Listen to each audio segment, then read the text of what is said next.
Hello everyone. पिछली class में हमने ट्रांसक्रिप्शन इन यूकैरियोट्स को स्टार्ट किया था और वहां पर different type of RNA polymerase के बारे में बात करी थी। आज उसी को कंटिन्यू करेंगे और सबसे पहले हम लोग बात करेंगे यूकैरियोटिक प्रमोटर की। प्रमोटर जीन का वो हिस्सा होता है जहां पर आरएनए पॉलिमरेज आकर बाइंड करता है। हमने देखा था कि डिफरेंट टाइप के आरएनए पॉलिमरेज अलग अलग टाइप के आरएनए को बनाते हैं। कुछ एमआरएनए को बनाते हैं, कुछ आरआरएनए को बनाते हैं, कुछ टीआरएनए को, कुछ एसएनआरएनए को, कुछ एमआईआरएनए को एंड सो ऑन। तो हमें पता है कि जब आपके पास सेंट्रल डोग्मा चलता है तो डीएनए का रेप्लिकेशन होता है, डीएनए का ट्रांसक्रिप्शन होता है, एमआरएनए का फॉर्मेशन होता है। तो अगर मैं एमआरएनए बनने की कहानी को देखूं तो यहां पर आपके पास आरएनए पॉलिमरेज 2 की इंपॉर्टेंट रोल है, क्योंकि आरएनए पॉलिमरेज 2 आपने प्रीवियस क्लास में देखा था कि एक ऐसा आरएनए पॉलिमरेज है जो कि एमआरएनए का ट्रांसक्रिप्शन करता है। अब अगर मैं यूकैरियोट के प्रमोटर की बात करूं तो यूकैरियोट्स में प्रमोटर बहुत वीक होता है, और अगर ये प्रमोटर वीक है तो इसका मतलब है आरएनए पॉलिमरेज यहां पर आसानी से नहीं आ सकता। प्रोकैरियोट्स में प्रमोटर वाज स्ट्रांग इनफ कि वहां पर एटलीस्ट सिग्मा 70 फैक्टर के थ्रू आरएनए पॉलिमरेज को लाया जा सकता था, बट यहां पर प्रमोटर की स्ट्रेंथ बहुत कम होती है। It is a weak promoter in the case of eukaryotes. तो यहां पर आपके पास एडिशनल कुछ फैक्टर्स होते हैं, एडिशनल कुछ एलिमेंट्स होते हैं जो कि हेल्प करते हैं कि आरएनए पॉलिमरेज एटलीस्ट कहीं पर भी आकर बाइंड कर जाए। तो जैसे कि आपको देखने को मिल रहा है कि आपके पास एक साइट है जिसको हम लोग +1 सीक्वेंस से रिप्रेजेंट करते हैं। This is called as a transcription start site, जहां से ट्रांसक्रिप्शन स्टार्ट होगा, और यहीं पर आपके पास इनिशिएटर एलिमेंट भी मौजूद है। इनिशिएटर एलिमेंट पर ही ट्रांसक्रिप्शन स्टार्ट साइट है। इसके डाउनस्ट्रीम पर आपको कुछ डाउनस्ट्रीम कंट्रोल एलिमेंट और डाउनस्ट्रीम प्रमोटर एलिमेंट देखने को मिलेंगे। इसी के अपस्ट्रीम पर आपको डाटा बॉक्स -25 पर और अराउंड -35 पे बीटा रिस्पॉन्स एलिमेंट देखने को मिलेगा, जिसे हम लोग बीटा रिकॉग्निशन एलिमेंट भी बोलते हैं, और कुछ CAAT बॉक्स वगैरह वगैरह भी आपको देखने को मिल सकते हैं। तो इतने सारे आपके पास एलिमेंट्स होने से क्या होगा कि आपके पास आरएनए पॉलिमरेज को हेल्प हो जाएगी कि जो आरएनए पॉलिमरेज आसानी से बाइंड नहीं हो पा रहा था, अब इतने सारे सीक्वेंस की वजह से वो आसानी से बाइंड हो जाए। जब आपके पास यूकैरियोट्स पर ट्रांसक्रिप्शन की प्रोसेस चलती है तो वहां पर डायरेक्टली ट्रांसक्रिप्शन को स्टार्ट नहीं किया जाता। जैसे आपने प्रोकैरियोट्स पर देखा था कि सिग्मा 70 फैक्टर आया, आरएनए पॉलिमरेज आया और डायरेक्टली ट्रांसक्रिप्शन इनिशिएट हो गया, बट यहां पर ऐसा कुछ नहीं होता। यहां पर ट्रांसक्रिप्शन को स्टार्ट करने से पहले कुछ और प्रोटीन्स आकर इन सीक्वेंसेस पर बाइंड होते हैं, और उन प्रोटीन्स को हम बेसल ट्रांसक्रिप्शन फैक्टर बोलते हैं। तो बेसल ट्रांसक्रिप्शन फैक्टर होना जरूरी है ताकि ट्रांसक्रिप्शन को इनिशिएट किया जा सके। जैसे ही बेसल ट्रांसक्रिप्शन फैक्टर्स इन एलिमेंट्स के ऊपर बाइंड होते हैं, उसके बाद ही आरएनए पॉलिमरेज आकर यहां पर बाइंडिंग शो करता है। This is very important in the case of eukaryotes. Basal transcription RNA polymerase के साथ साथ आपके पास कुछ डीएनए बाइंडिंग रेगुलेटरी प्रोटीन्स भी हैं जिनको हम मेडिएटर कॉम्प्लेक्स बोलते हैं, और कुछ क्रोमैटिन मॉडिफाइंग एंजाइम्स भी हैं जो कि आपके पास ट्रांसक्रिप्शन को इनिशिएट करने में हेल्प करेंगे। ऐसा इसीलिए क्योंकि यूकैरियोट्स पर आपके पास डीएनए जो है वो हिस्टोन्स और नॉन हिस्टोन्स के बीच में रैप है, जिसे आप लोग न्यूक्लियोसोम्स बोलते हो। तो ऐसे स्ट्रक्चर्स को आपको डिसोसिएट भी करना पड़ता है। तो इसीलिए आपके पास यहां पर कुछ मीडिएटर कॉम्प्लेक्स और क्रोमैटिन मॉडिफाइंग एंजाइम्स भी बेसल ट्रांसक्रिप्शन फैक्टर के साथ साथ आरएनए पॉलिमरेज के साथ ट्रांसक्रिप्शन को इनिशिएट करते हैं। तो इनिशिएशन में आपको यह ध्यान रखना है कि इनिशिएशन में कुछ इंपॉर्टेंट फैक्टर्स हैं, आप इसको कोड से भी याद कर सकते हो। TF2D, TF2A, TF2B, TF2F, TF2E and TF2H। Generally ये ऑर्डर पर ये ट्रांसक्रिप्शन फैक्टर बाइंड करते हैं। ठीक है, हमेशा ये ऑर्डर हो जरूरी नहीं है, but most of the cases पर इसी ऑर्डर पर ये ट्रांसक्रिप्शन फैक्टर बाइंड करते हैं। अब TF2D, हर एक जगह 2 लिखा हुआ है। 2 ये रिप्रेजेंट कर रहा है कि आपके पास ये ऐसे फैक्टर्स हैं जो कि आरएनए पॉलिमरेज 2 के साथ एसोसिएट होकर काम करेंगे, क्योंकि हम अभी बात कर रहे हैं एमआरएनए की बनाने की प्रोसेस, जिसको हम ट्रांसक्रिप्शन बोलते हैं। तो एमआरएनए बनाना है तो आरएनए पॉलिमरेज 2 की मदद लेनी पड़ेगी, और आरएनए पॉलिमरेज 2 से एसोसिएटेड जो एंजाइम्स हैं उनके आगे भी 2 लिखा हुआ है। तो इसको आप ऐसे भी याद कर सकते हो। तो TF2D सबसे पहले आएगा, फिर A आएगा, फिर B आएगा, then F, E and H। तो आप इसे ऐसे याद कर लो, एक सर ने मुझे बताया था, the Amitabh Bachchan fantastic entertainer है। ठीक है, the Amitabh Bachchan fantastic entertainer है। तो DABFEH ये ऑर्डर हो गया। अब TF2D के बारे में बात की जाए तो ये जितने भी आपके पास प्रोटीन्स है, चाहे ए है, बी है, डी है, ये ऑर्डर ऑफ डिस्कवरी के हिसाब से इनके, ठीक है, ये ऐसा कुछ याद नहीं करना। बट अगर मैं TF2D की बात करूं, it is very important protein, क्योंकि TF2D एक मल्टी सबनेट प्रोटीन है। इसमें 10 से ज्यादा सबनेट्स प्रेजेंट हैं। उसमें से एक सबनेट को हम टाटा बाइंडिंग प्रोटीन बोलते हैं, और जो बाकी की बची सबनेट्स उनको हम TATA binding protein associated factors बोलते हैं। जो टाटा बाइंडिंग प्रोटीन है, इसका मेन काम है कि टाटा बॉक्स को रिकॉग्नाइज करना। आपने देखा था कि डीएनए सीक्वेंस पर जो प्रमोटर वाला रीजन था, वहां पर -25 सीक्वेंस पर टाटा बॉक्स प्रेजेंट है। तो इसी टाटा बॉक्स को रिकॉग्नाइज करने का काम है इस टाटा बाइंडिंग प्रोटीन का।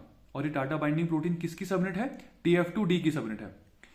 ये TATA binding protein TATA box को रिकॉग्नाइज करेगा, ठीक हो गया। अब टाटा बाइंडिंग प्रोटीन की बीटा शीट्स इंटरैक्ट करती हैं आपके टाटा बॉक्स के माइनर ग्रूव के साथ। ये बहुत इंपॉर्टेंट है कि यहां पर बीटा शीट्स इंटरैक्ट करेंगी आपके पास एलिमेंट के या टाटा बॉक्स एलिमेंट के माइनर ग्रूव के साथ। अगर आपको याद हो, मैं आपको एक चीज और याद दिलाऊं कि प्रोकैरियोट्स पर भी आपने ऐसा कुछ देखा था। प्रोकैरियोट्स में आपने देखा था कि सिग्मा 70 फैक्टर आता है, और सिग्मा 70 फैक्टर की 2 और 4 वाला पोर्शन बेसिकली इंटरैक्ट करता है प्रिब्नो बॉक्स के साथ और -35 एलिमेंट के साथ, जैसा आपने यहां पे देखा था टटाट और TTGAC के साथ। तो वहां पर आपके पास alpha helix of the sigma 70 factor was interacting with the major grooves on the DNA. But यहां पर थोड़ा सा अलग है कि यहां पर टाटा बाइंडिंग प्रोटीन जो कि TF2D के ही पार्ट हैं, टाटा बाइंडिंग प्रोटीन की beta sheets instead of alpha helix they interact with the minor groove of the TATA box. It is very important. जैसी इंटरेक्शन होता है तो डीएनए 80 डिग्री से अराउंड बेंड हो जाता है। तो इतना पार्ट बहुत इंपॉर्टेंट है। TF2D के साथ एसोसिएटेड कुछ फैक्टर्स हैं जिनको आप लोग TATA binding protein associated factors बोलते हो। इनका काम है कि ये रिकॉग्नाइज कर सकते हैं डाउनस्ट्रीम कंट्रोल एलिमेंट को, बीटा रिस्पॉन्स एलिमेंट को, इनिशिएटर कॉम्प्लेक्सेस को, या डाउनस्ट्रीम प्रमोटर एलिमेंट को, इन सभी को रिकॉग्नाइज कर सकते हैं। तो ये टैप्स का काम है। अब TF2D की टाटा बाइंडिंग डोमेन वाला पोर्शन इंटरैक्ट कर देगा टाटा साइट के साथ, टाटा एलिमेंट के साथ। अब TF2A नाम का प्रोटीन भी आएगा जिसकी एफिनिटी TF2D के साथ है, तो वो TF2D को स्टेबलाइज करेगा। कौन? TF2F। उसके बाद आपके पास DAB देन B आता है, तो TF2B भी आकर इंटरैक्ट करेगा जिसकी एफिनिटी TF2D के साथ है, और एक नए आने वाले प्रोटीन के साथ TF2F के साथ है। अब TF2F एक ऐसा प्रोटीन है जिसकी एफिनिटी RNA पॉलिमरेज के साथ होती है। तो ये RNA पॉलिमरेज के साथ बाइंड होकर RNA पॉलिमरेज को यहां पर लेके आता है। तो DAB तो ऑलरेडी बाउंडेड है, B की एफिनिटी F के साथ थी। तो अगर आपके पास F RNA पॉलिमरेज को लेके आ जाएगा तो F और B के बीच में एफिनिटी होने की वजह से RNA पॉलिमरेज भी इस कॉम्प्लेक्स के ऊपर बाइंड कर जाएगा। और आपके पास जब ये कॉम्प्लेक्स बाइंड हो जाता है तो आपको कुछ इस तरीके से स्ट्रक्चर दिखाई देगा। इसके साथ साथ आपके पास जो RNA पॉलिमरेज आया है, ये जो कोर वाला पोर्शन है, बीच वाला पोर्शन है, यहां पर इस RNA पॉलिमरेज की एन टर्मिनल डोमेन है, और जो आपको पूंछ जैसी दिखाई दे रही है, this is called as the C terminal domain of this RNA polymerase. इसके बाद कुछ और ट्रांसक्रिप्शन फैक्टर जैसे कि TF2E और TF2H, ये फैक्टर्स भी यहां पर लोड कर दिए जाएंगे। अब जब ये सारे ही फैक्टर्स यहां पर आकर लोड हो जाते हैं along with the RNA polymerase, this particular fashion it is called as the close complex. ये क्लोज कॉम्प्लेक्स कहलाएगा। अब TF2H एक ऐसा प्रोटीन है जो कि बहुत इंपॉर्टेंट है। TF2H TF2D की तरह ही 10 से ज्यादा सबनेट से मिलकर बना होता है। TF2H की काइनेज एक्टिविटी इनिशिएशन में काम करती है, और TF2H की हेलिकेज एक्टिविटी इलोंगेशन के दौरान काम करती है। TF2H जैसे मैंने बताया 10 से ज्यादा सबनेट से बना होता है, तो आप ऐसा मान सकते हो कि इसमें से एक सबनेट जो है वो XPB है जिसके पास काइनेज एक्टिविटी है, इनिशिएशन के दौरान काम करती है। TF2H की एक सबनेट XPB है जिसके पास हेलिकेज एक्टिविटी है जो इलोंगेशन के दौरान काम करती है। TF2H बेसिकली एक ऐसा प्रोटीन है जो कि ट्रांसक्रिप्शन कपल्ड रिपेयर मैकेनिज्म में भी इन्वॉल्व है। जब मैंने आपको प्रोकैरियोटिक ट्रांसक्रिप्शन समझाया था तो मैं आपने देखा था कि वहां पर भी एक प्रोटीन है जो कि ट्रांसक्रिप्शन कपल्ड रिपेयर मैकेनिज्म के दौरान ऑपरेट होता है। उसको आप TRCF नाम प्रोटीन से जानते हो, जो कि UVRA, UVRB ऐसे प्रोटीन्स को एक्टिवेट करता है। वैसे ही यहां पर TF2H है जो कि ट्रांसक्रिप्शन कपल्ड रिपेयर मैकेनिज्म के जितने भी जीन्स हैं या न्यूक्लियोटाइड एक्सचेंज रिपेयर मैकेनिज्म के जो जीन्स हैं उनको एक्टिवेट करता है, जैसे कि XPA, XPB, XPF, XPG and so on. तो आपके पास यहां से मिसमैच को रिपेयर किया जा सकता है। जैसे मैंने बताया था कि आरएनए पॉलीमरेज के पास एन टर्मिनल डोमेन भी है, सी टर्मिनल डोमेन भी है। अब ये जो सी टर्मिनल डोमेन जो पूछ जैसी है, यहां पर एक सीक्वेंस होता है। इस हेप्टापेप्टाइड सीक्वेंस को हम रिप्रेजेंट करते हैं YSP-TSPS। तो ये सीक्वेंसेस बहुत बार बार रिपीट करता है। Y का मतलब है tyrosine, S serine, proline, threonine, serine, proline, serine. तो ये 7 अमीनो एसिड का सीक्वेंसेस बार बार रिपीट करता है। देखा जाता है कि यीस्ट में ये 27 टाइम्स रिपीट करेगा अराउंड, सी एलिगेंस में अराउंड 32 टाइम्स, ड्रोसोफिला में अराउंड 45 टाइम्स एंड ह्यूमंस में अराउंड 52 टाइम्स ये YSP-TSPS रिपीट करता है। तो ये YSPS-TSPS एंटायर आपके पास सी टर्मिनल डोमेन पर देखने को मिलेगा। अब जब आपके पास ट्रांसलेशन की प्रोसेस इनिशिएट होती है तो उस दौरान देखने को मिलता है कि YSP-TSPS जो आपके पास ये सीक्वेंस है, यहां पर TF2H का रोल आता है। अभी आपने देखा था कि TF2H अपनी काइनेज एक्टिविटी को इनिशिएशन के दौरान एक्टिवेट करता है। तो TF2H की काइनेज एक्टिविटी, काइनेज मतलब फॉस्फेट को ऐड करने की एक्टिविटी, इनिशिएशन के दौरान स्टार्ट होती है और वो यहां पर मौजूद 5th सीरीन के ऊपर फॉस्फेट लगा देता है। ध्यान रखना कि इस हेप्टापेप्टाइड सीक्वेंस पर 3 बार सीरीन है, एक है 2nd पर, एक है 5th पर और एक है 7th पर। TF2H 5th नंबर के सीरीन पर फॉस्फोराइलेशन करता है ड्यूरिंग इनिशिएशन। अब जैसे ही आपके पास फॉस्फेट ग्रुप 5th सीरीन पर ऐड होता है तो उससे आपके पास कंफर्मेशन चेंजेस होता है आरएनए पॉलीमरेज पर और क्लोज कॉम्प्लेक्स ओपन कॉम्प्लेक्स में कन्वर्ट हो जाता है।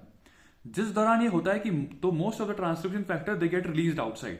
ये सारे रिलीज होते हैं, D, A, B, E, F जैसे फैक्टर्स ये बाहर की तरफ निकल जाते हैं। But still you are still having the TF2H intact at that place, क्योंकि TF2H की हेलिकेज एक्टिविटी अब काम करने वाली है। जैसा आपने देखा था कि TF2H की हेलिकेज एक्टिविटी अब इलॉन्गेशन में काम करेगी। प्रोकैरियोट्स की तरह यहां पर कोई एबॉर्टिव ट्रांसक्रिप्शन देखने को नहीं मिलता, तो डायरेक्टली प्रमोटर एस्केप हो जाता है और ट्रांसक्रिप्शन की इलॉन्गेशन की प्रोसेस इनिशिएट हो जाएगी। मतलब आपके पास RNTBs ऐड होंगे और लगातार ही ऐड होते रहेंगे, कोई एबॉर्टिव ट्रांसक्रिप्शन देखने को नहीं मिलेगा।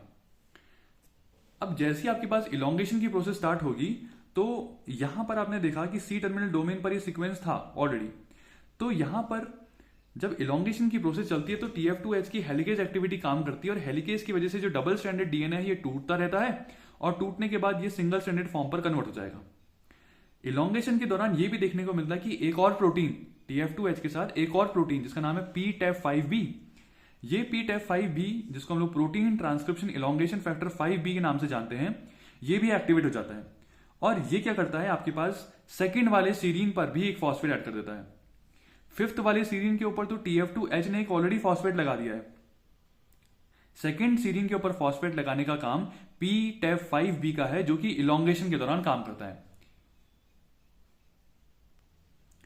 तो इसका मतलब है PTEF5B के पास काइनेज एक्टिविटी है।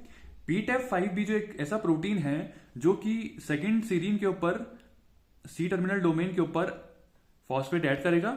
इसके अलावा ये HSP-T5 के ऊपर भी फॉस्फेट को ऐड करेगा और जैसे ही HSP-T5 नाम के प्रोटीन्स के ऊपर फॉस्फेट ऐड होता है तो वो रिक्रूट करते हैं कैपिंग एंजाइम्स को, क्योंकि 5 प्राइम साइड पर एक कैप लगाई जाती है। इसके अलावा TET-SF1 पर भी फॉस्फेट लगाने का काम इसी प्रोटीन का है, PTEF5B का। जैसे ही TET-SF1 पर फॉस्फेट लग जाएगा तो स्प्लाइसिंग फैक्टर्स को रिक्रूट कर दिया जाएगा। तो PTEF5B के पास काइनेज एक्टिविटी होने की वजह से वो अपनी काइनेज एक्टिविटी का फायदा उठाता है और 3 जगह पर मेनली फॉस्फेट ऐड करता है। ध्यान रखना, एक फॉस्फेट ऐड होता है आरएनए पॉलीमरेज के सेकंड सीरीन के सी टर्मिनल डोमेन के ऊपर जो सीक्वेंस YSP-TSPS पे था। सेकंड वाला फॉस्फेट HSP-T5 पर लगाया जाता है जिस वजह से कैपिंग एंजाइम्स रिक्रूट होते हैं और थर्ड वाला फॉस्फेट TET-SF1 पर लगाया जाता है जिस वजह से स्प्लाइसिंग फैक्टर को रिक्रूट किया जाता है। और जैसे स्प्लाइसिंग फैक्टर रिक्रूट होंगे तो एक्सॉन्स को जोड़ा जाएगा, इंट्रॉन्स को रिमूव कर दिया जाएगा। TET-SF1 का एक और काम भी है। TET-SF1 ये प्रमोट करता है इलॉन्गेशन को। TET-SF1 स्प्लाइसिंग फैक्टर को तो रिक्रूट करेगा ही, बट इलॉन्गेशन को भी प्रमोट करेगा ताकि प्रीमेच्योर टर्मिनेशन ना हो जाए। PTEF5B एक इंपॉर्टेंट काम और करता है, ये TF2S को भी एक्टिवेट कर देता है और जैसे ही TF2S एक्टिवेट होता है तो इसकी वजह से हाइड्रोलिटिक एडिटिंग एक्टिवेट हो जाती है, जैसे कि आपने प्रोकैरियोट्स पर ग्री लाइक एडिटिंग देखी थी। और इसकी वजह से आरएनए पॉलीमरेज पॉज नहीं होता और इलॉन्गेशन की प्रोसेस कंटिन्यू चलती रहती है। अब आपके पास आरएनए पॉलीमरेज अपना काम कर रहा है, आपके पास ट्रांसक्रिप्ट का फॉर्मेशन या एमआरएनए का फॉर्मेशन होते रह रहा है। प्रमोटर से आपके पास गाड़ी आगे की तरफ मूव कर चुकी है, एलोंगेशन की प्रोसेस चल रही है। तो प्रोकैरियोट्स में आपने देखा था कि ट्रांसक्रिप्शन और ट्रांसलेशन कपल थे। वहां पे आपने देखा था कि जैसे जैसे ट्रांसक्रिप्शन चलता है, एमआरएनए बनता है, तो राइबोसोम्स लोड हो जाते हैं और ट्रांसलेशन की प्रोसेस भी इनिशिएट कर दी जाती है। बट यूकैरियोट्स में ऐसा देखने को नहीं मिलता। यूकैरियोट्स में जब कंप्लीट एमआरएनए सिंथेसाइज हो जाता है, उसके बाद ही आपके पास इस एमआरएनए की प्रोसेसिंग की जाती है और प्रोसेसिंग करने के बाद उसे न्यूक्लियस से बाहर भेजा जाता है और न्यूक्लियस से बाहर भेजने के बाद ही उस पर्टिकुलर प्रोटीन का ट्रांसलेशन कराया जाता है, उससे प्रोटीन बनाया जाता है, या उस एमआरएनए को न्यूक्लियस से बाहर भेजकर उसका प्रोटीन बनाया जाता है। तो जैसा आपने देखा था कि रेप्लिकेशन और ट्रांसक्रिप्शन यूकैरियोट्स में न्यूक्लियस पर ही होता है, बट ट्रांसलेशन जो होता है वो साइटोप्लाज्म पर होता है। साइटोप्लाज्म पर भी फ्री राइबोसोम्स में हो सकता है या ऐसे राइबोसोम्स पर हो सकता है जो कि एंडोप्लाज्मिक रेटिकुलम से बाउंडेड है, जिसको आप रफ एंडोप्लाज्मिक रेटिकुलम बोलते हो। तो यूकैरियोट्स पर आपके पास ट्रांसलेशन और ट्रांसलेशन कपल्ड नहीं रहता, वो टाइम और स्पेस दोनों से ही सेपरेटेड है। टाइम और स्पेस मतलब दोनों का टाइम अलग अलग है, ट्रांसक्रिप्शन और ट्रांसलेशन। ट्रांसक्रिप्शन पहले हो जाता है, कंप्लीट होता है और उसके बाद ही ट्रांसलेशन कराया जाता है। प्रोकैरियोट्स की तरह एक साथ नहीं होता। स्पेस भी अलग अलग है, क्योंकि ट्रांसक्रिप्शन की प्रोसेस न्यूक्लियस में देखने को मिलती है और ट्रांसलेशन की प्रोसेस आपके पास साइटोप्लाज्म में देखने को मिलती है। बट प्रोकैरियोट्स में ऐसा नहीं था, क्योंकि प्रोकैरियोट्स पर आपके पास न्यूक्लियर एनवेलप ही नहीं है। यहां पर तो आपको न्यूक्लियर एनवेलप से बाहर उस एमआरएनए को भेजना पड़ेगा, तब जाकर आपके पास ट्रांसलेशन की प्रोसेस कराई जा सकती है। और अगर न्यूक्लियस से जो एमआरएनए बना हुआ है, अगर उसे आपको न्यूक्लियस से बाहर भेजना है तो एक्सपोर्टिंग प्रोटीन हेल्प कर सकते हैं।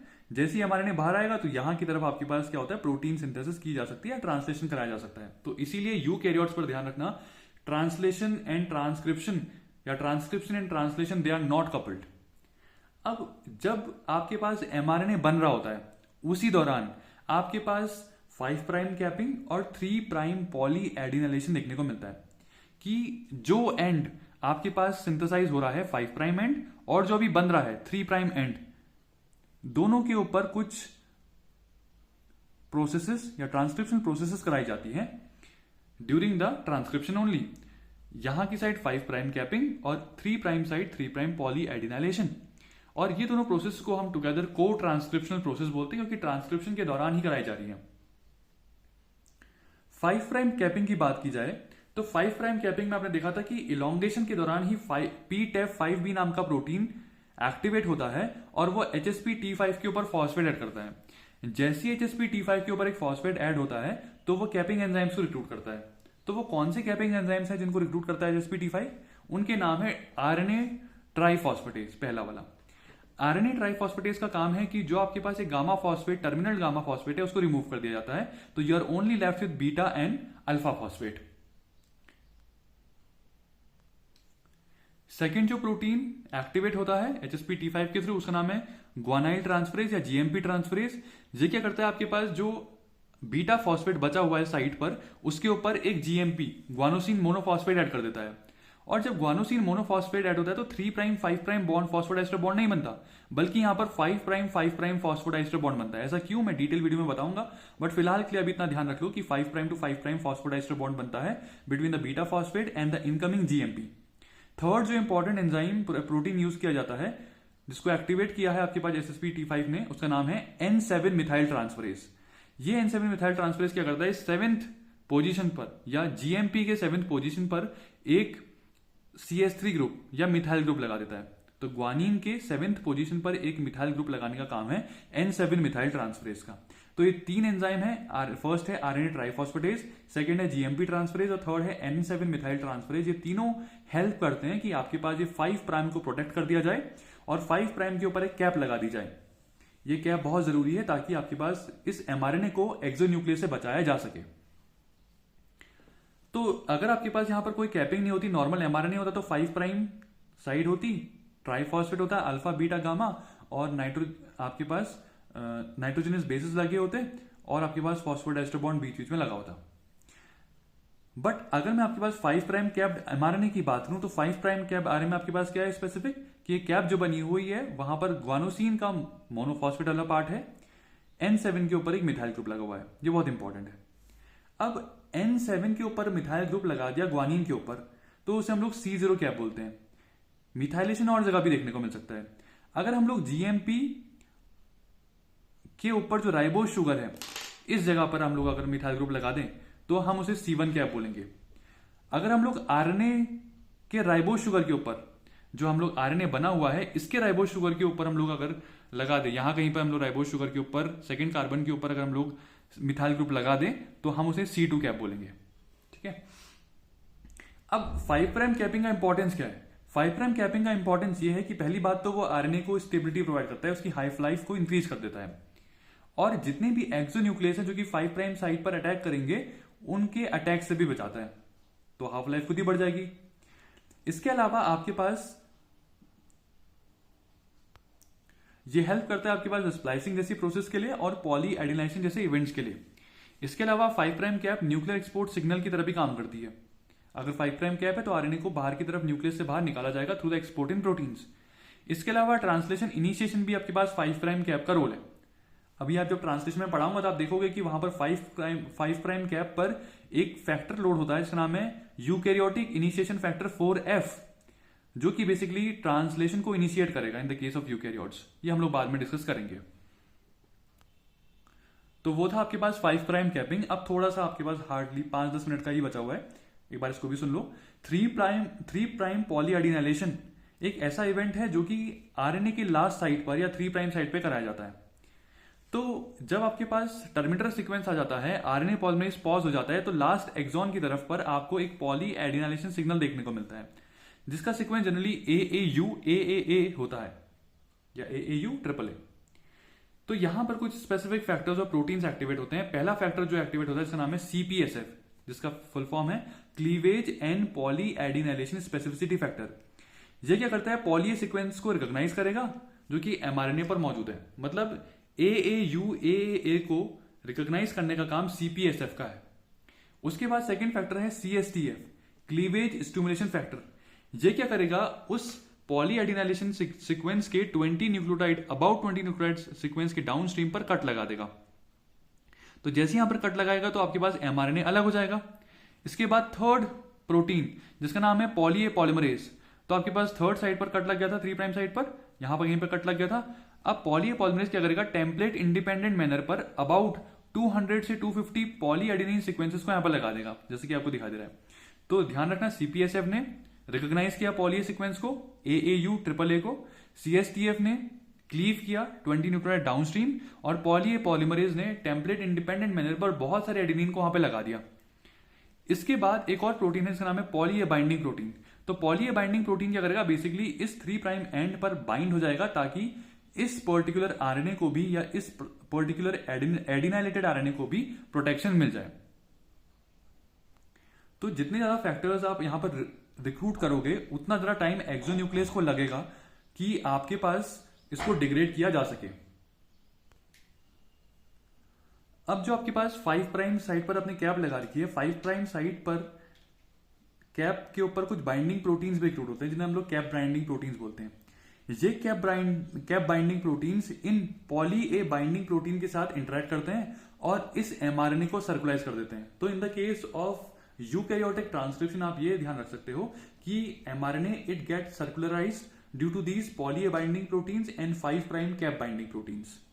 और जब इस टाइप का सर्कुलाइजेशन हो जाता है तो आपके पास these all factors they act as a nuclear export signal, और न्यूक्लियर एक्सपोर्ट सिग्नल की वजह से आपके पास एमआरएनए को न्यूक्लियस से बाहर ले जाया जा सकता है ताकि आपके पास ट्रांसलेशन जैसे इवेंट्स कराए जा सके। अब लास्ट पार्ट है टर्मिनेशन का। टर्मिनेशन में क्या होता है कि आपके पास ये एमआरएनए रिमूव हो चुका है जिसके पास 5 प्राइम कैप भी है और 3 प्राइम पॉली एडिनाइलेटेड सीक्वेंस भी है। तो जब आपके पास ये एमआरएनए बना हुआ है, एमआरएनए पर एक्सॉन्स भी हैं और इंट्रॉन्स भी होंगे, तो हम इसको बोलते हैं हेटेरोजेनस एमआरएनए, जिसमें 5 प्राइम कैप, एक्सॉन्स, इंट्रॉन्स और 3 प्राइम पॉली ए टेल मौजूद है। तो जब टर्मिनेशन की प्रोसेस करानी है तो टर्मिनेशन की प्रोसेस पर आपने देखने को मिला कि अभी आरएनए पॉलीमरेज वहां से रिमूव नहीं हुआ है और थोड़ा बहुत यहां पर छोटा सा शॉर्ट आरएनटीपी का सीक्वेंस ऑलरेडी यहां पर लगा हुआ है। तो कैसे हम इस आरएनटीपी सीक्वेंस को हम लोग यहां से रिमूव करें? तो इतने छोटे पार्ट जो कि आरएनए का जो छोटा सा पार्ट है इसे रिमूव करने के लिए आपके पास 2 मॉडल्स दिए गए हैं। पहला मॉडल तो एलोस्टेरिक मॉडल है और सेकंड मॉडल है टॉर्पिडो मॉडल। टॉर्पीडो मॉडल एक ऐसा मॉडल है जो कि मोस्ट एक्सेप्टेड मॉडल है। अब होता क्या है, हम लोग डिस्कस करते हैं। अब देखो 5 प्राइम कैप जो यहाँ पर, सॉरी आपके पास जो यहाँ पर आरएनए बना हुआ है, यहाँ पर 5 प्राइम साइड है, 5 प्राइम एंड है। जो आपके पास नॉर्मल एमआरएनए सिंथेसाइज हो चुका है उसके पास यहाँ पर जो 5 प्राइम एंड है इट इज कैप्ड, जैसे हम लोग 5 प्राइम कैप बोल रहे हैं। बट यहां पर जो छोटा सा आरएनए है इसके ऊपर कैपिंग नहीं हुई है, इसके पास सिर्फ 5 प्राइम एंड अवेलेबल है। तो दोनों पर डिस्क्रिमिनेशन मौजूद है, एक में कैप लगी हुई है, एक में कैप नहीं लगी हुई है। तो इसी चीज को कुछ फैक्टर्स यूटिलाइज करते हैं और टर्मिनेशन कराते हैं। तो हम इन मॉडल्स को देखते हैं कि एलोस्टेरिक मॉडल क्या बोलता है और टॉर्पीडो मॉडल क्या बोलता है। तो एलोस्टेरिक मॉडल क्या करता है कि जो स्मॉल ट्रांसक्रिप्ट है, जो स्मॉल आरएनए है जो कि डीएनए के साथ हाइब्रिड फॉर्म पर है, वो आरएनए पॉलिमरेज के ऊपर कंफर्मेशन चेंजेस करता है, जिस वजह से आरएनए पॉलिमरेज की प्रोसेसिविटी रिड्यूस हो जाती है और आरएनए पॉलिमरेज टेम्पलेट को छोड़कर निकल जाता है। तो आपके पास आरएनए पॉलिमरेज फ्री हो जाएगा। सेकंड मॉडल जो है वो टॉर्पीडो मॉडल है, जो कि वेल एक्सेप्टेड मॉडल है, जो ये बोलता है कि आपके पास डिफरेंट टाइप के आरएनए प्रेजेंट होते हैं जो कि आरएनए पॉलिमरेज के साथ ही एसोसिएटेड हैं। जैसे कि यीस्ट में RET1 और ह्यूमन में HXRN2, ये आरएनए की तरह काम करते हैं विच आर एक्सोन्यूक्लियस। तो ये बेसिकली ऐसे आरएनए हैं या एक ऐसे आरएनए हैं जो कि विदाउट 5 प्राइम कैप वाले आरएनए को क्लीव करते हैं क्योंकि ये एक्सोन्यूक्लियस है। तो विदाउट 5 प्राइम कैप वाला आरएनए तो वही है जो कि अभी हाइब्रिड फॉर्म पर लगा हुआ है, तो उसे वो डिग्रेड कर देते हैं। जैसे ही डिग्रेड करेंगे तो आरएनए पॉलिमरेज भी वहां से रिमूव हो जाएगा। तो दिस इज टॉर्पीडो मॉडल। यहां पर फैक्टर्स ध्यान रखना, ह्यूमंस में HXRN2 और यीस्ट में आपके पास RET1 नाम के फैक्टर्स टर्मिनेशन कराते हैं। तो इतना पोर्शन हमने आज देखा कि ट्रांसक्रिप्शन इन यूकैरियोट्स कैसे कराया जाता है, स्टार्टिंग फ्रॉम द इनिशिएशन में कौन से फैक्टर्स इन्वॉल्व है वो बहुत इंपॉर्टेंट है, TF2D बहुत इंपॉर्टेंट है, उसमें टाटा बाइंडिंग प्रोटीन बहुत इंपॉर्टेंट है। फिर हमने TF2H का रोल देखा कि TF2H का इनिशिएशन के दौरान काइनेज एक्टिविटी काम करती है, इलॉन्ग्रेशन के दौरान हेलिकेज एक्टिविटी काम करती है। फिर आपने पूरा इलॉन्ग्रेशन की प्रोसेस को देखा, उसमें PTF5B का रोल देखा, TATSF1 का रोल देखा, और टर्मिनेशन के दौरान आपने 5 प्राइम कैपिंग और 3 प्राइम पॉलीडेलेशन को देखा, जहां पर डिफरेंट फैक्टर्स कैसे कैसे काम करते हैं वो भी डिस्कस किए। और टर्मिनेशन में कैसे टॉर्पीडो मॉडल हेल्प करता है उस स्मॉल आरएनए डीएनए हाइब्रिड को रिमूव करने के लिए और आरएनए पॉलिमरेज को डिसोसिएट कराने के लिए, ये भी आपने डिस्कस किया। तो आई होप कि आप इस वीडियो को एंजॉय कर रहे होंगे और आपने जो पुरानी क्लासेस थी ट्रांसक्रिप्शन की उनको रिवाइज किया होगा। तो ट्रांसक्रिप्शन का पार्ट मोर और लेस यहाँ पर खत्म हो जाता है, बट अभी भी कुछ ऐसे इवेंट्स हैं ट्रांसक्रिप्शन के जो हम लोग डिस्कस करेंगे, जैसे कि स्प्लाइसिंग वाले इवेंट्स हैं। तो पूरी तरीके से भी ट्रांसक्रिप्शन खत्म नहीं हुआ है, आगे की क्लासेस में कंटिन्यू करूंगा और मैं आपको बताऊंगा वहां पर स्प्लाइसिंग। तो आज के लिए इतना ही। Thank you so much, thanks for watching.